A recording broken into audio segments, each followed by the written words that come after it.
Hello, everyone. It is the 17th. It is Monday. It is the evening, and we all survived those experts of a sort. Good evening. Thank you, Wolfram and Squid Pro Quo, for doing Modly Mod stuff. That is always appreciated greatly. I hope that everyone is having a good evening. And our first story, I am doing great today, Flash fan. I hope you're doing well too. Our first story is unfortunately, there is a wildfire that is burning near Los Angeles. And unfortunately, I don't I think that the evacuations and other sort of preventative measures are going to increase. So, for anyone that's out in California, hopefully they can figure this out and get it taken care of. But let's learn some more. A wind driven wildfire burning north of Los Angeles is creating unhealthy air quality throughout Southern California after exploding in size to more than 12,000 acres within 24 hours. The post fire started Saturday at 1:47 p.m. in Gorman, California on Gorman Road and continues to burn in Los Angeles County and Ventura County. The cause of the fire remains under investigation. Fire departments from Los Angeles and Ventura counties and the U.S. Forest Service firefighters are all battling the fire, which has destroyed at least two structures so far. Good evening, Mom of 10. After growing to 4,400 acres on Saturday night with no containment, the fire exploded overnight, increasing to more than 12,250 acres by Sunday afternoon, according to California's Department of Forestry and Fire Protection. Thank you, Ginger with a Soul. I am sure they would appreciate it. Oh my goodness. Uh, the fire is mostly burning in Los Angeles County, with a few hundred acres burning in Ventura County. And I mean, this is what those firefighters are dealing with. Prayers and thoughts for them. I would not want to go anywhere near this. I appreciate greatly the people that put themselves in danger to fight these fires. Good evening, Audio Coffee and Brenda. On Sunday, LA County Fire Department officials said crews gained about 2% containment on the fire. Officials have issued evacuation orders west of Interstate 5 between Pyramid Lake and Gorman, which includes Hungry Valley Park. The fire is pushing toward Hungry Valley Park, prompting California State Park Service to evacuate nearly 1,200 people from the park, which is a popular destination for all-terrain vehicles, dune buggies, and dirt bikes. Pyramid Lake is also closed because of the fire. An evacuation warning has been issued for areas south of Pyramid Lake between Old Ridge Route and Los Angeles County line, including Paradise Ranch Estates. Those residents should be prepared to leave. Firefighters face challenging conditions as winds are expected to increase to, 30 to 50-mile gusts. The National Weather Service in Los Angeles warned of dangerous fire conditions through early this week. So hopefully they can get a little bit of a containment on this. I don't know. A high wind warning is in place for southern Ventura County, northwest. So, be careful if you are out in California. Thank you for the firefighters that are working to contain this. And, um, y'all, what is going on when we can't even trust Jeopardy champions? I mean, now I have to make sure that my Jeopardy champions aren't total pervs. I mean, I expect this kind of behavior from Subway spokespeople, but Jeopardy, come on now. Jeopardy champion Winston Nugent was arrested in front of his students as elite New York school probes him over explicit photos. Well, there you go. You can be a Jeopardy winner and still be a creep. Uh, an ex-con and math teacher at an elite Brooklyn private school who was once a contestant on Jeopardy was arrested last week as part of an investigation into sexualized images being spread across social media, sources said. Wonderful. Convicted thief Winston Nugent, who spent time in Rikers for stealing $300,000 from an elderly couple, was arrested at St. Anne's School in Brooklyn Heights last Thursday in front of a crowd of students. He wasn't charged, but is being investigated by the Brooklyn District Attorney's Office, sources confirmed to the Post. He was released Saturday. We're waiting a decision from the Brooklyn DA's office regarding charges against Winston. His lawyer, Frank Rothman, told the Post in an email. We are expecting some movement in the near future. A spokeswoman for St. Anne's, where high school tuition costs more than $60,000 per year, confirmed to the Daily Beast, which first reported on the story, that Winston is a suspect in an ongoing investigation related to the dissemination of intimate images via social media. Upon his arrest on Thursday, he was immediately placed on leave by the school and he remains on leave, the spokesperson noted. Yeah, I mean, I don't know how you steal 300K from a retired couple and end up teaching at a prestigious high school, but I am confused. The day of Winston's arrest, St. Anne's head of school, Kennet Reed, notified parents that middle and high school mathematics educator had been arrested over an investigation that dates back to January 2024. Reed did not reveal what the investigation involved until days later when he told parents in a follow up email that it related to inappropriate sexualized images and that Winston was barred from contacting anyone in the school community from visiting the school, the Daily Beast reported. This incident is very disturbing to all of us, Reed wrote. We pride ourselves on our amazing facility and a learning environment rooted in trust. Also, 60K to go to school, holy fazoli's. Winston began teaching at St. Anne's School in 2020, just 1 year after he was sprung from Rikers Island for using an elderly couple as his personal piggy bank. He pocketed more than $300,000 while working as the couple's home health aide and used the cash to buy ballet tickets and a trip to Florida. During his time in jail, Winston publicly blasted the Department of Corrections conditions, twice calling into a local radio show to speak with Mayor Bill de Blasio and later filing a lawsuit against the city. St. Anne's said it had conducted a comprehensive background check that includes criminal records during the hiring process. Yeah, seems like you did a great job, y'all. A nonviolent criminal record may not preclude employment, the school's spokesperson told the Daily Beast. The school gives careful and discerning assessment of a job candidate's potential fit within the school. Winston did not respond to a request by the Post for a comment. St. Anne's School is a renowned institution that boasts a laundry list of celebrity alumni and staffers. Girls creator Lena Dunham, artist Jean-Michel Basquiat, and Maya Hawke, the daughter of Ethan Hawke and Uma Thurman, are among the famous former students. Tuition for the luxury school starts at $52,900 for preschoolers and raises to $60,525 plus a litany of additional fees for high school students. Oh, yeah. I don't know how we keep getting all these felonious teachers, but we have not got enough epic rap battles for this.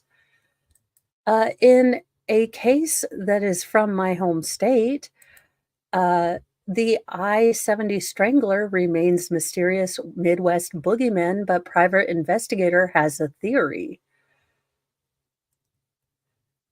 The I-70 Strangler has become a ghost story about a faceless boogeyman who hunted boys and men in the 1980s and 90s.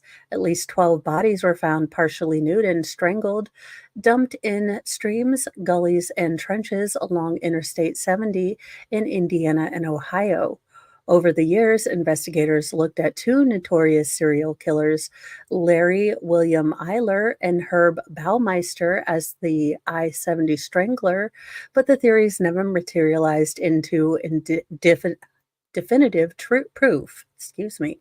Baumeister, whose property was littered with upwards of 10,000, pieces of burnt and crushed skeletal remains. So not 10,000 bodies, but they have found 10,000 separate fragments and pieces of bodies um, at the Baumeister, you know, haunted mansion, and is more commonly associated with a shadowy Midwest monster since a local retired highly respected sheriff turned private investigator led or tied him to the killings.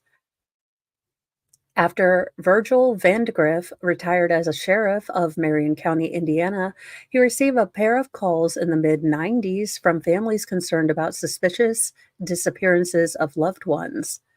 Welcome, Patrick W., and good evening, Debbie and Tammy and Cindy. Seemingly isolated missing person cases became a hunt for a serial killer. Both missing men were gay and of similar heights, weights, and appearances. They vanished on the way to bars, and that's where he distributed flyers. During his investigation, a publisher of a magazine focused on issues concerning the gay population alerted Vandegrift about a rash of missing men in the Indianapolis area that seemed to fit the same profile. It became obvious that there was a serial killer, Vandegrift told WTHR in a December 2022 interview. I just had to figure out who, where, and how to bring it to an end. Vandegrift took his findings to the police, but gay victims were considered a low priority for police enforcement at the time.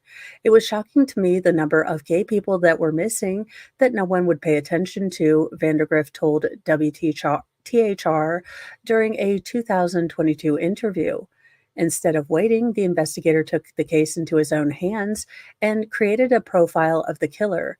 During the investigation, the informant used a fake name and said he met with a man named Brian Smart, a nickname used by Baumeister when he frequented local watering holes. The informant survived a confrontation with Baumeister and saw him again in a bar and reportedly yelled, "This guy's a serial killer, someone get his license plate numbers," Vandegrift told WTHR. Not surprisingly, that license plate came back to Baumeister, which led law enforcement to his secluded 18-acre property at Fox Hollow Farm in Westfield, Indiana. Law enforcement ultimately dug up 10,000 burnt and crushed skeletal fragments remains around Baumeister's home in the 1990s, including those of Vandegrift's two missing persons. Before he bought the vast property in 1991, investigators believe Baumeister had dumped his victims along I-70, but he died by self-deletion after fleeing to Canada as his life spiraled into a tailspin. Now, I do eventually want to do an Indiana Weird about Baumeister because it is a very odd, very interesting case that is, with the advances in forensic DNA genealogy sort of searches, uh, it is becoming something that is in the news fairly regularly here locally. So it would be interesting to kind of go back and look at how the case developed, especially learning that it seems like this was a private investigator who brought this case to light. Uh, it was before the time that Mo was really interested in true crime, but definitely it's something that I want to do a longer form kind of true crime thing. I'm working on the script and finding time. So it's don't quote me on this month, but my goal is next month to start Indiana Weird. I just also have to research and do all those fun things. Um, his marriage crumbled, his business went bankrupt, and there was a warrant for his arrest. Now, this house is huge. It is about 2 hours away from my home, but I mean, this was a fairly secluded home. S he, took all of his secrets to his grave. The Hamilton County Coroner's Office teamed up with Othram, one of the country's leading forensic genealogy genetics labs, to identify Baumeister's victims 3 decades after his death. So far, the Hamilton County Coroner's Office has identified 8 victims, and investigators have 4 more DNA profiles that have not yet been identified, which brings the body count up to 12, according to Hamilton County Coroner Jeff Jellison.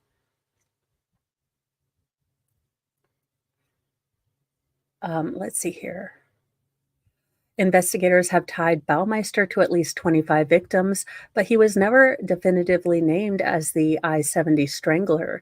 Neither was the other prime suspect, Ayler, who is believed to have murdered at least 21 victims around the same time. His victims were also boys and young men in the gay community from the same area. Eiler was sentenced to death by lethal injection. The I-70 strangler and I-70 killer are two different but still unknown serial killers who murdered their victims in the same area. But the strangler's killings appear to be more sexually motivated, and the victims were male, while the I-70 killer's victims didn't have evidence of assault and were typically young women. So apparently, I-70 is a highway I will not be going on unless I have sage, holy water, and Mr. Mo.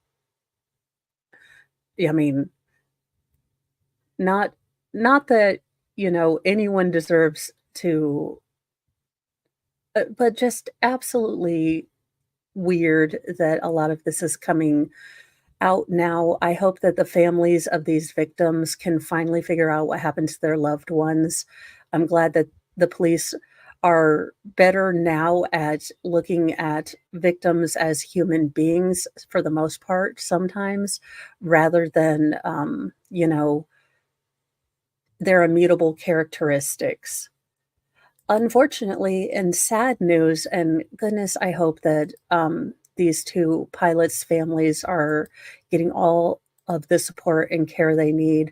But 2 pilots were unfortunately killed when a World War II era plane crashed at a Father's Day event. So I can imagine that the audience and all those kiddos, I mean, who wouldn't want to see an air show and to have to see something so tragic?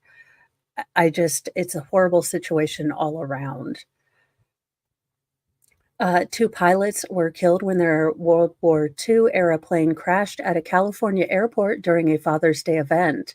Frank Wright, 67, the chief of operation at Yanks Air Museum, was flying the twin-engine Lockheed 12A plane with his co-pilot Saturday afternoon when it plummeted from the sky and burst into flames at the Chino Airport, ABC7 reported. It took a nosedive, and the first part of the plane that hit was the left wing, and that's where the fuel was, I guess. And what happened was an immediate explosion, a witness told the outlet. The Chino Fire Valley Fire District confirmed the deaths of Wright and his co-pilot, who was not immediately identified. The Federal Aviation Administration and National Transportation Safety Board said they will be investigating the crash. Yanks Air Museum officials said they were cooperating with authorities on the case. So this is one of the poor gentlemen that lost his life. And then I think they have a better picture of him here. Uh, Yanks Air Museum will be closed until further notice as our family deals with this tragedy, and we appreciate your patience and respect for our privacy as we navigate through this difficult time, officials said in a statement. Wright was a member of the Yanks Air Museum flight team, with fellow pilots mourning his loss in a tribute post on social media. I only knew Frank Wright for the last 10 years, but he always had time to sit down and talk planes and flying with me. And if I ever had a mechanical question on how to solve a DC-3 issue, he was always there to help, Gary Stark wrote on Facebook. He will be missed tremendously in the Warbirds community, Stark added. So, unfortunately, I feel terrible for the families that saw this and for the people that lost their, loved ones. I can only hope that they maybe get some answers that will explain something that happened. If you're gonna stand in front of a pulpit and, I don't know, be a giant mega church person, you might could not wanna do those sin things. So, oh, I am so sorry, Tamara. That's just terrible. I hope his kiddos are okay. It's so hard to lose someone so suddenly. Texas megachurch pastor, Robert Morris admits gross, disgusting trash bag behavior with a young lady after he's been accused of abusing a 12-year-old. Uh, Everyone is considered innocent, but sir, you better hope and pray you got all the evidence that says you didn't done do this, 'cause I'm okay with flipping tables, Jesus, coming down and dealing with your behind. I'm okay with a little smiting if you happen to be guilty. A Texas megachurch pastor has admitted previously having, quote, inappropriate behavior with a young lady after being accused of repeatedly being an absolute predator with a family friend starting when she was just 12. Sir, s- your schmeckle's covered in honey, you're sitting on a fire ant hill on the plane to go to Snake Island. Robert Morris, the founder of Gateway Church in South Lake and one-time spiritual advisor for Donald Trump, although I don't understand, I mean, the dude's gross, and let's be real, y'all, we have heard Trump talk about First Corinthians. I don't know that the man's a spiritualologist, okay? Anywho, I didn't know why we had to throw that one in. I just figured if we're commentating, you know, eh. Confessed after Cindy Clemisher told Warthburg Watch that she was allegedly groomed for abuse that continued for 4 years until she was 16. When I was in my early 20s, I was involved in an inappropriate SA behavior with a young lady in a home where I was staying, he told the Christian Post, a dismissive description that appalled his accuser. It was kissing and petting and not, the full shebang, but it was wrong, said the pastor whose church attracts an estimated 100,000 worshipers each week.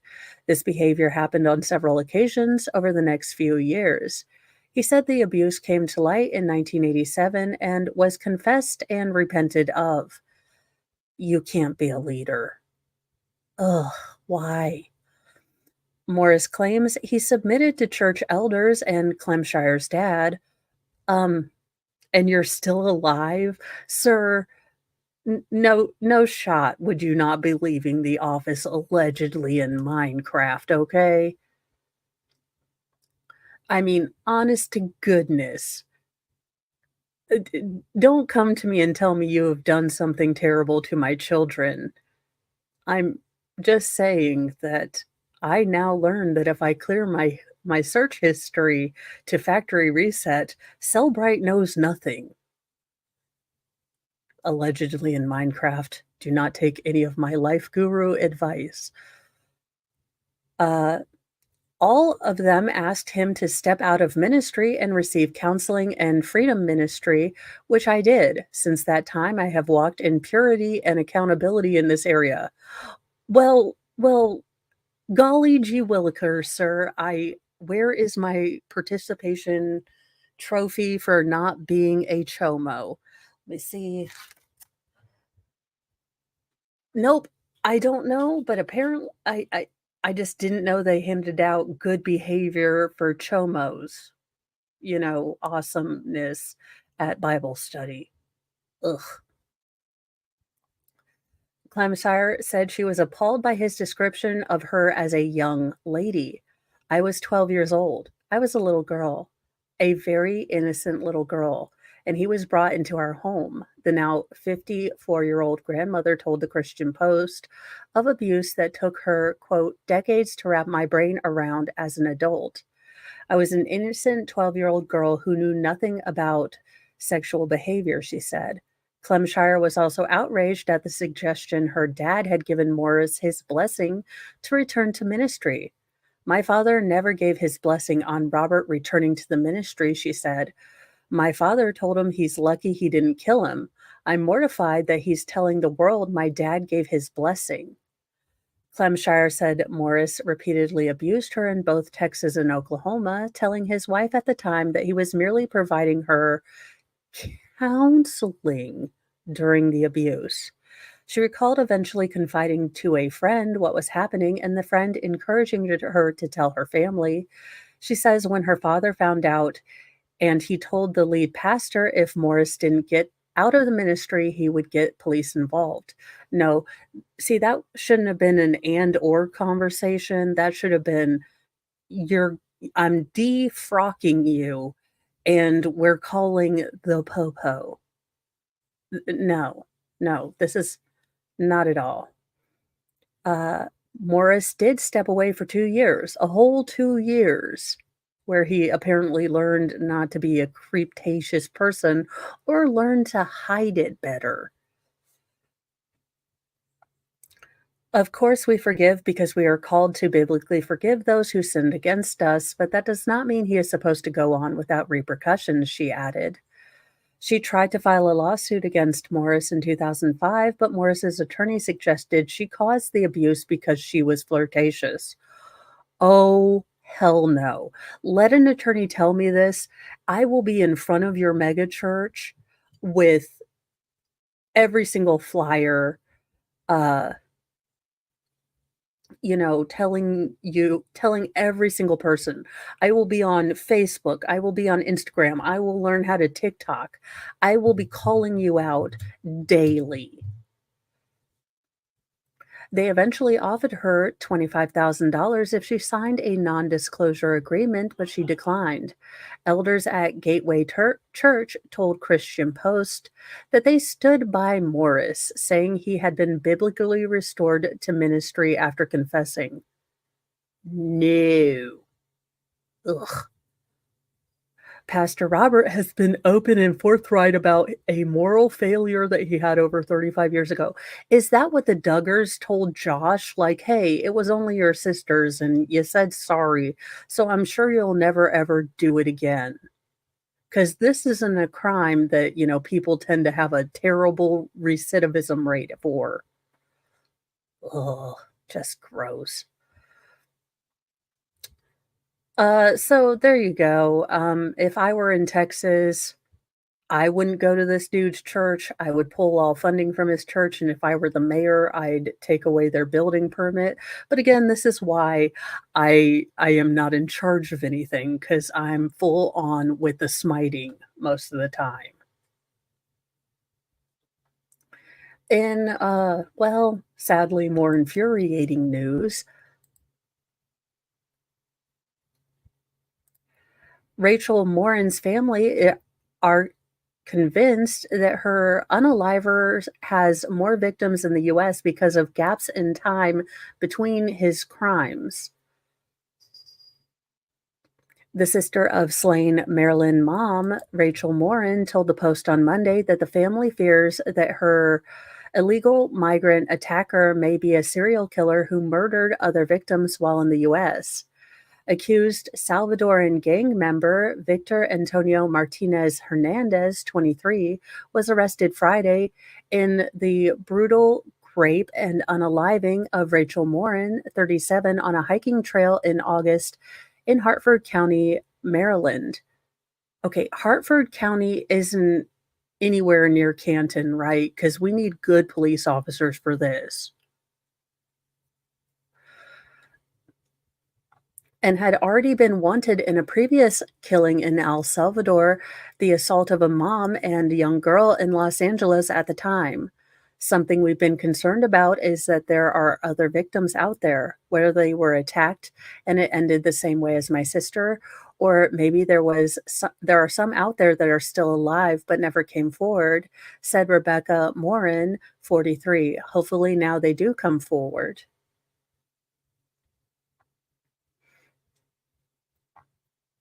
Rebecca noted that there are months long gaps between his known U.S. crimes. There were a long time period between his last victim and Rachel's attack, Rebecca said. Someone who commits these types of crimes does them because they don't care. They don't think about what they're doing, and the person who doesn't care about human life can easily do this to anyone they come across. Cops say Martinez Hernandez has been living illegally in the United States since February 2023, a month after he allegedly unalived a young woman in El Salvador. Once in the U.S., he attacked a 9-year-old girl and her mother during a brutal home invasion in Los Angeles on March 26th, authorities say. He then allegedly violently struck again in August, unaliving Morin. Martinez Hernandez has been charged with first-degree murder and first-degree rape in her death. Our investigation genetic genealogy team in Baltimore worked countless hours to identify the suspect by using crime DNA and tracing that DNA to potential family members, said Bill DeBellingo of FBI Baltimore field office.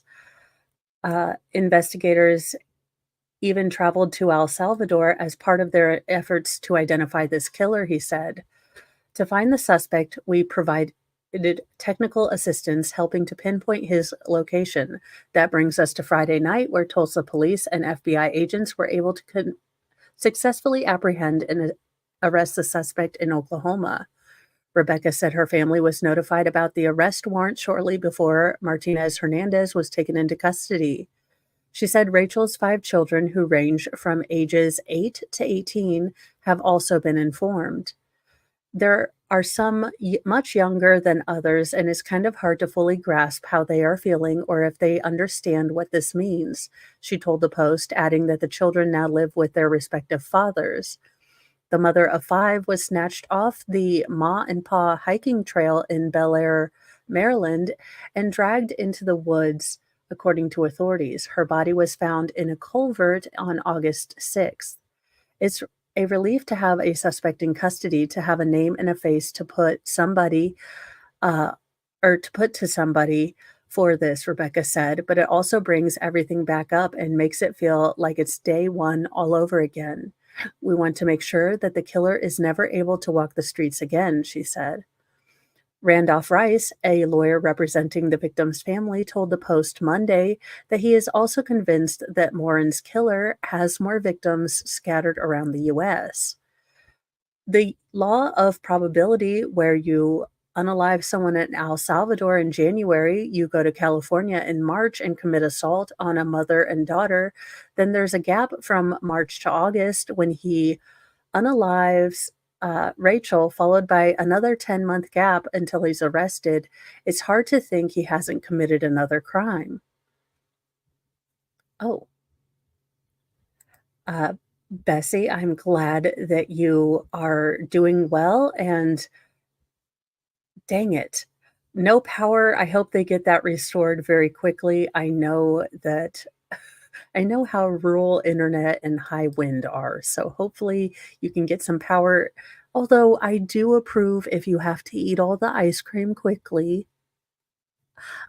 No shame in that. Let's see. The Morin family is worried there are other victims. I, too, have no doubt there are other victims out there. We hope this man's arrest will give them the courage to come forward because he can't harm them anymore, or they might now see him and recognize and identify him, Rice said. Martinez Hernandez was known to have spent time in Maryland, Virginia, Los Angeles, and finally Tulsa, where he was apprehended. Authorities found the career criminal casually sitting at the bar Friday night, Tulsa cops said in a Facebook post. We are 1,800 miles from the southern border here in Harford County, Sheriff Jeffrey Kaller of Harford County, Maryland, said at a Saturday press conference.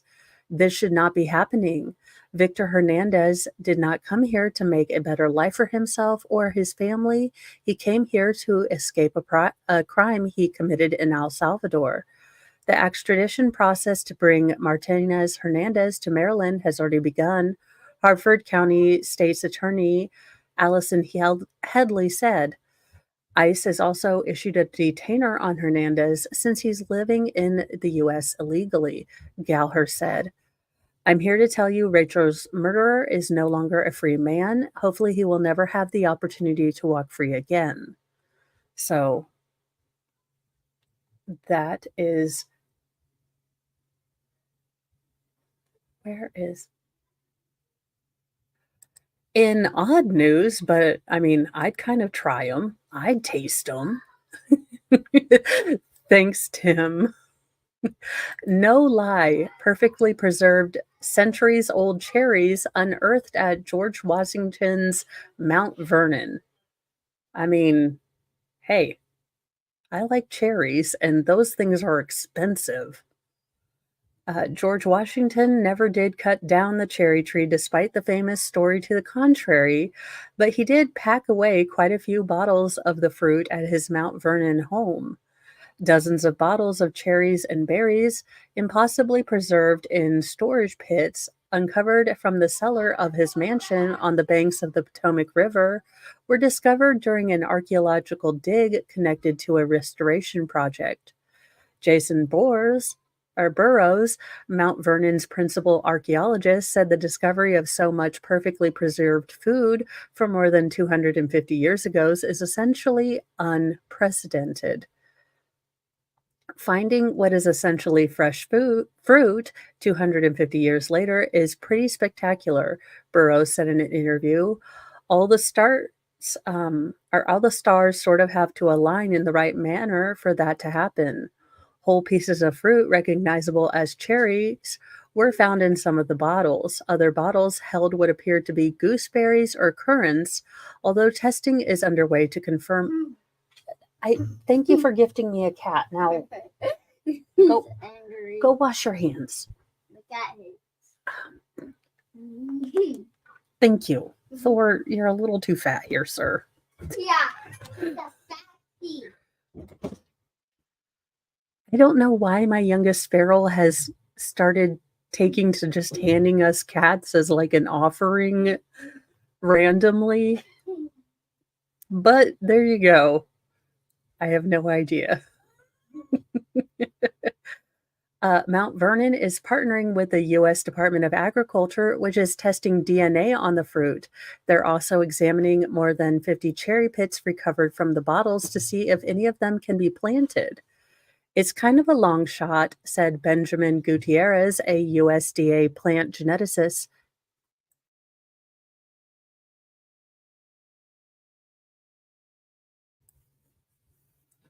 Let's see here. Seeds preserve best when they are dry, and most of the samples found at Mount Vernon were waterlogged. A couple of the pits tested initially were not viable as seeds. Still, he says the bottles are a remarkable find. In addition to DNA testing, he said chemical testing may be able to show if particular spices were used to preserve the fruits. According to records at Mount Vernon, they do show that George and Martha Washington were fond of cherries, at least when mixed with brandy. I mean, cherries and booze?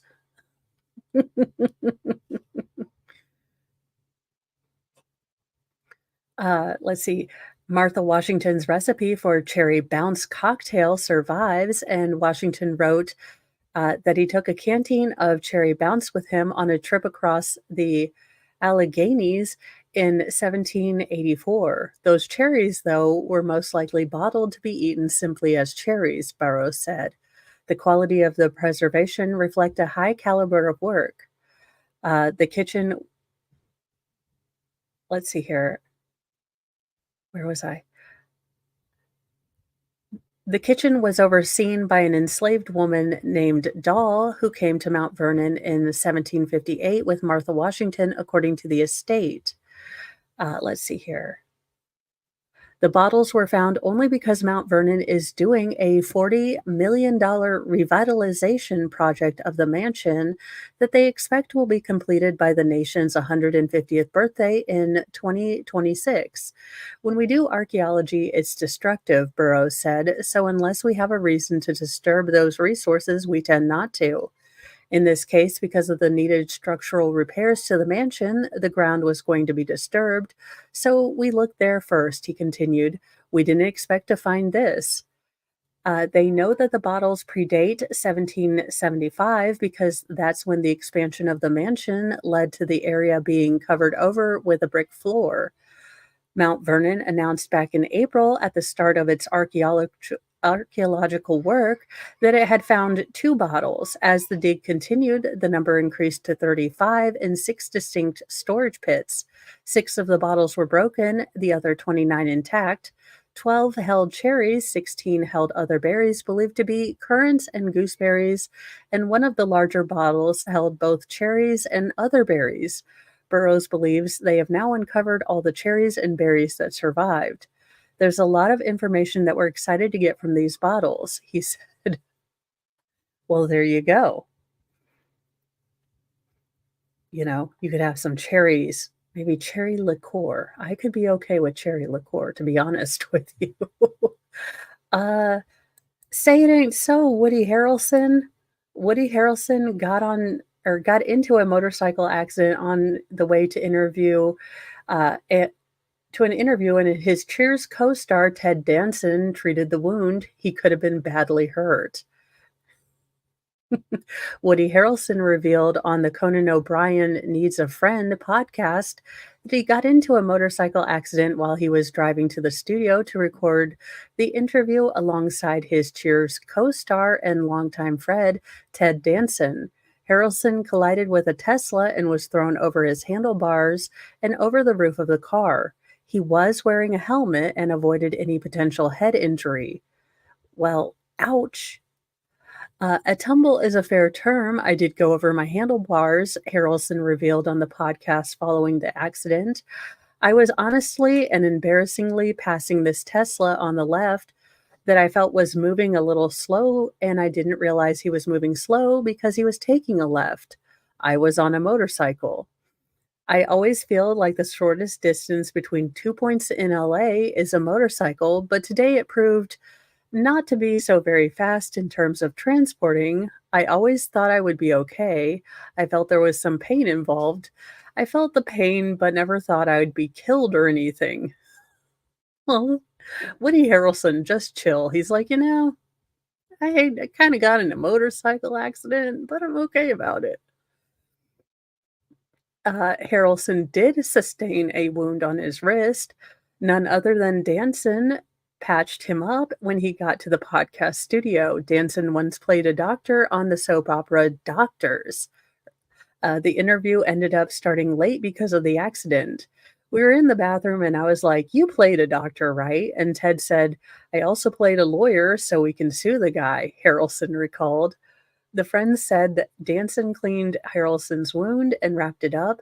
Harrelson said his confidence, his demeanor, everything about the way he does, it makes you feel like you're in the best hands. I never doubted him. I'm sad, Danson then said. He could have been badly hurt. It does make me sad.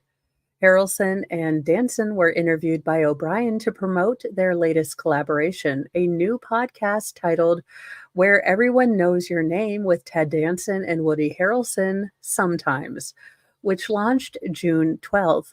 Each week on the podcast, the duo sit down with a special guest to dig beyond their career highlights into some of the stuff of life that makes us who we are, according to SiriusXM's log line for the podcast.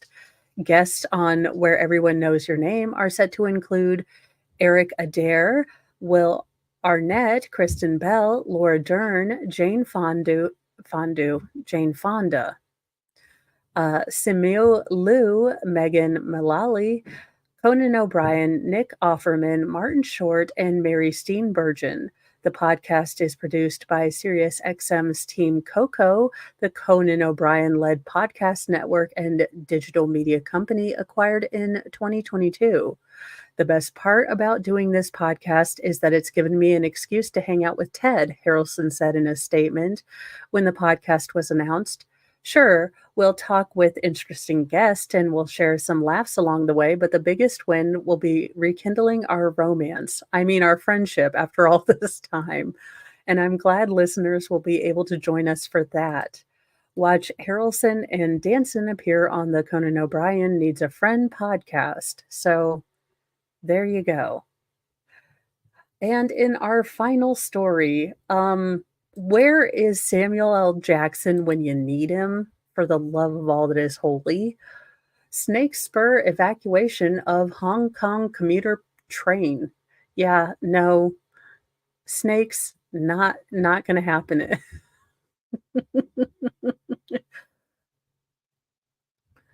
Commuters were evacuated from a Hong Kong train during rush hour Monday when a snake measuring more than a foot long was spotted on board.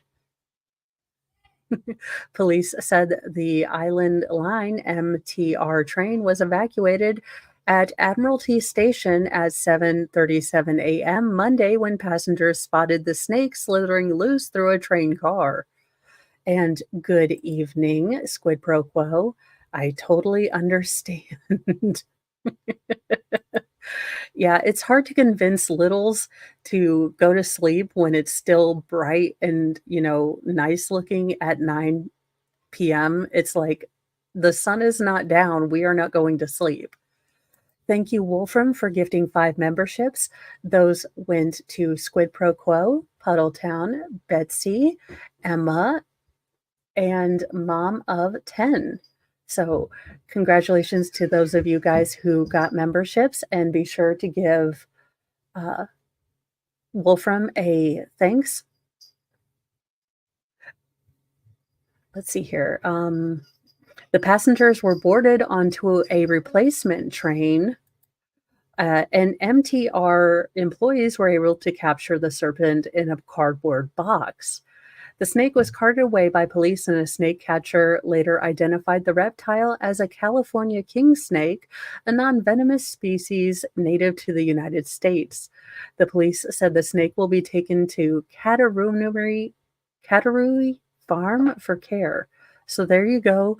They are taking the snake away, but that would have been a holy fire stop for me. I mean, we do not do that. We do not care. You do not let go. We get this daggone snake off of this train for the love of all that is holy. I could not imagine it. I do not do well with snakes. I know some people love them, and that is great. I will stick with the more fluffy pets. My youngest, most feral, is holding the kitten, and he's like, "Mom, I think he needs to have third dinner." And I'm like, "No, he has one dinner. How many dinners has he had?" And he said, "Well, he needed a snack too." This is why our cats are a little chonky. They benefit greatly from the fact that there are 8 people in this house, and they will pretend that they have been, neglected. And, like we've never been fed before in our entire lives. So they have sometimes, on occasion, gotten second breakfast or second dinner. They don't seem to be guilty at all. In fact, they would like to discuss maybe becoming hobbits and getting all that food. But I hope you guys have a great evening. I am going to go and get some rest. And yes, Tammy, I'm sorry. Daggone it. I will be here in the morning at 8 and doing mornings with Mo. I am not sure if the Karen Raid trial is actually going on. I do get to take middle daughter to get a retainer tomorrow because we got our braces off. So I will probably be on with Baker if we're having trial, after that. So have a lovely evening, you guys, and I will see you in the morning. Bye.